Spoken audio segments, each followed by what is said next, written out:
Hey everybody, so it's already time for the second video of our You're Under Contract, Now What video segment. We first talked about escrow payments and why it's important for you to make one, how it can strengthen your offer by putting in a little bit more, all kinds of good stuff like that. So today I want to talk to you about your inspection. Inspections are super important. Now, just like the escrow, they are not required per your contract. They're not even required per your loan. They're just kind of something that is good for you to have as a buyer going into your new home. Now, just like the amount of escrow is negotiable in the beginning, the amount of time you have to get your inspections is also negotiable. Now, I usually recommend my buyers do their home inspection within the first week to the first 10, so about the first 7 to 10 days, especially if you're doing a shorter contract period. If you're doing maybe like a 30-day close, you don't want half of that to be your inspection period, because that can kind of slow stuff down if you wait to the last minute.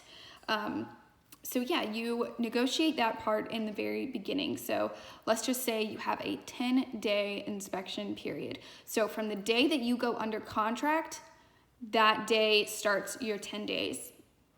So if you start on the 1st of the month, let's just say if you start on April 1st, by April 10th, your inspection period ends.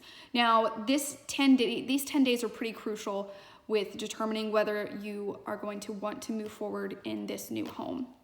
Now, what you can get done in your inspection period is any kind of inspection you want. I mean, if you want to do a visual inspection yourself again, if you feel like you didn't really see too many parts of the house, you're free to walk through.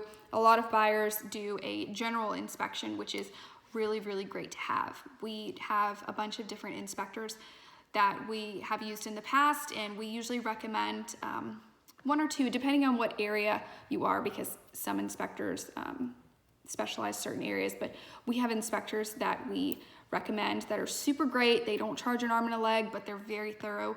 We actually have a video with a local inspector, Joshua Archer with Prospect Home Inspections. He's awesome. He's very affordable, but he's super thorough and really quick. So we love recommending him. But what will happen is you're gonna schedule your inspection.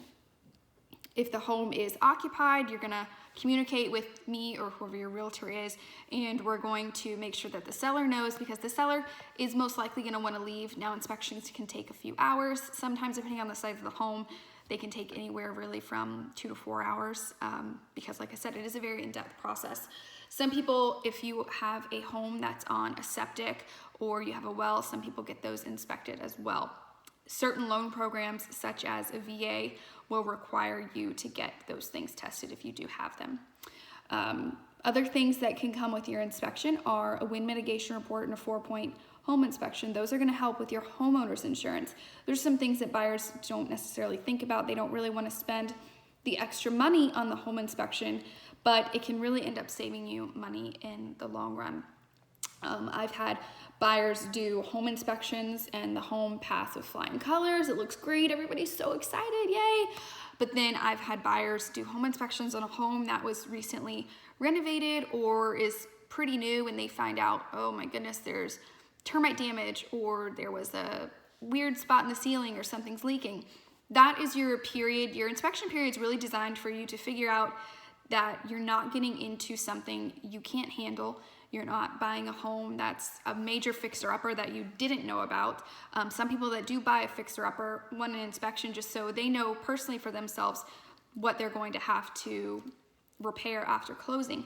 However, like I said, depending on your loan, you also want to get a home inspection just to make sure that nothing's going to come up on the appraisal later on. So the appraisal might be our next video, and we'll go into more detail about that. But for example, if you're getting an FHA loan, if there's any wood rot, FHA or VA, if there's any wood rot on the door jambs, things like that, that's going to have to be addressed before you get your appraisal done, because those things are going to have to be repaired.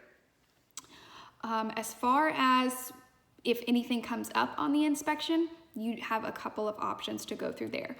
Now, once you're in your inspection period, say you get your inspection done and there's just a mountain of issues. that you just are overwhelmed with and you know the seller's not going to fix it, you can certainly back out during that time and your escrow is protected. So whatever you put in escrow, as long as you cancel during your inspection period, you get that back. Now, just because there are some things wrong on the inspection report, that doesn't necessarily mean that you can't move forward. You can't fix them yourself or ask for the seller to fix them. Now, that kind of goes into what kind of contract you have. If you are on an as-is contract, many sellers choose to sell their home as is, or if you're on what's called a standard contract. And in the standard contract, there are amounts that you can pre-assign that the seller will agree to spend. However, it's not, we don't ever discourage people to still ask for repairs, even if you are on an as-is contract, because if it is something that we know is going to come up on the appraisal, it's going to have to be looked at anyways. Now, we never ever recommend buyers to be kind of trivial or ask for cosmetic things. You know, inspectors will note things as small as, hey, the paint's wearing here, or, you know, the lawn doesn't look really nice, there's some cracking. Those things are kind of cosmetic, and that's not something that you would really have the seller fix. Things that you would want the seller to take a look at that may run an issue are if you have missing shingles. That's something that the appraiser will note and could be an issue for you. If there's anything leaking, such as a kitchen sink, faucets, things like that, you might want that to be addressed. Anything really that is kind of a safety hazard, anything with the electrical, if there's some GFCI outlets that aren't working, those are some things that you might want the seller to look at and you might want to bring their attention to. So just kind of to recap, your inspection period, however many days you and your realtor negotiate for, that's your time to get any inspections you want done and decide if you're going to be moving forward on the home or not. And then after that, there's some more steps to get to closing, but the inspection period is really crucial because it happens usually within the first week of being under contract, and you kind of get that out of the way before you start putting more money into the process. All right, so I hope that answered some of your questions with inspections. Like I said, we have another video that fully details inspections with an actual inspector. So if you have more questions, I would recommend you checking that video out. I'll probably link it below. But if you have any more questions about the process or anything like that, please don't hesitate to send us a message. Bye.